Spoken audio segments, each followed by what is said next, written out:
জবলকে kitchen থেকে আবার সবাইকে স্বাগত। আজকে আমি এখন তো গরম, ভীষণ গরম, ঠান্ডা ঠান্ডা শরবত, যে কোনো ফলের শরবত খেতে খুবই ভালো লাগে, শরীর ঠান্ডা হয়। তো আজকে আমি এই ওয়াটারমেলনের আজকে শরবত বানাবো। এটাকে মানে কেটে তারপরে তার ইয়েগুলো বের করে আমি মিক্সিতে ঘুরিয়ে জুস বার করে নিই, তারপরে পরেরটা দেখাচ্ছি। তো এখন আমি এটাকে কাটি, কেটে এর ভেতরে যেটা তরমুজের যে লাল অংশটা ওইটা কেটে নিয়ে আমি মিক্সিতে ব্লেন্ড করে নিই। এবার তরমুজটাকে আমি পিস করে কেটে নিয়েছি। এখন এটাকে মিক্সির পটে দিয়ে এটাকে আমি এখন জুস করে নেব।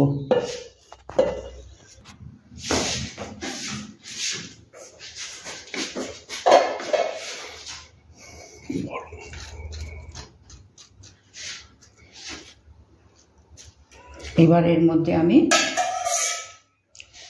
একটু অল্প একটু, কেননা ব্লেন্ড করার পরে তো জুস হয়ে যাবে, সেই জন্য বেশি না, 1 চামচ মতো এতে চিনি দিলাম।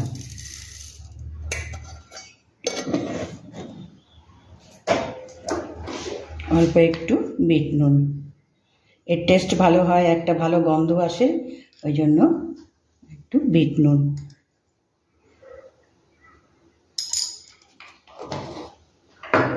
আর একটু গোলমরিচ,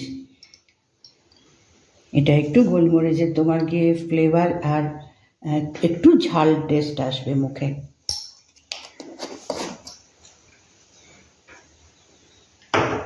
এবার আমি একে জুসটা বার করে নিয়ে আসি, তারপরে আমি আবার দেখাচ্ছি। আমি এবার এটাকে ছেঁকে নিই।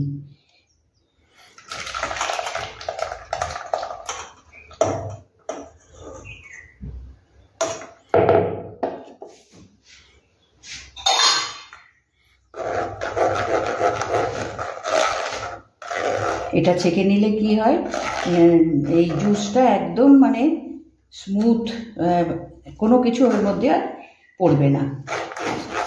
তো এটা আমি ছেঁকে নিতে থাকি। এবার একটু ভালো ফ্লেভারের জন্য রুহ আফজা,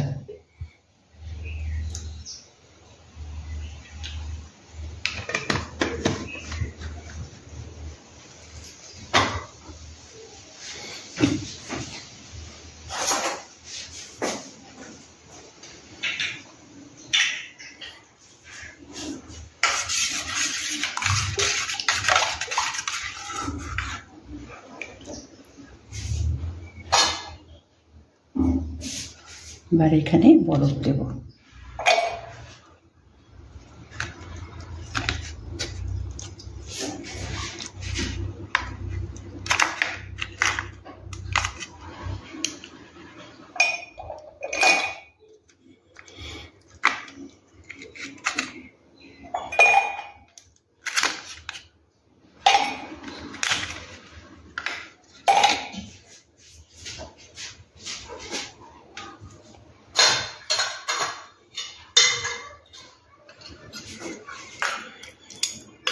এটা হচ্ছে সাবজা, একটু খেতে ভালো লাগে, দেখতেও ভালো লাগে শরবতটার মধ্যে।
বন্ধ করো।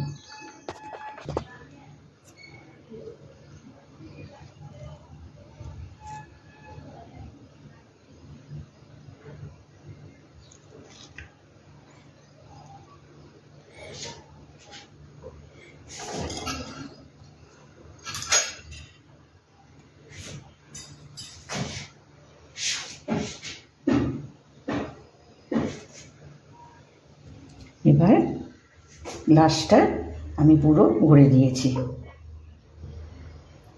এই গরমে যে কোনো ফলের রস তো শরীরকে ঠান্ডাও করে, তারপরে উপকারও হয়।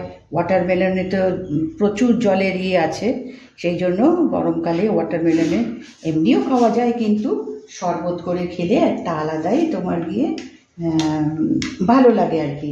আর গরমকালে তো আমরা এই শরবতগুলো বানিয়ে খাই ঘরে।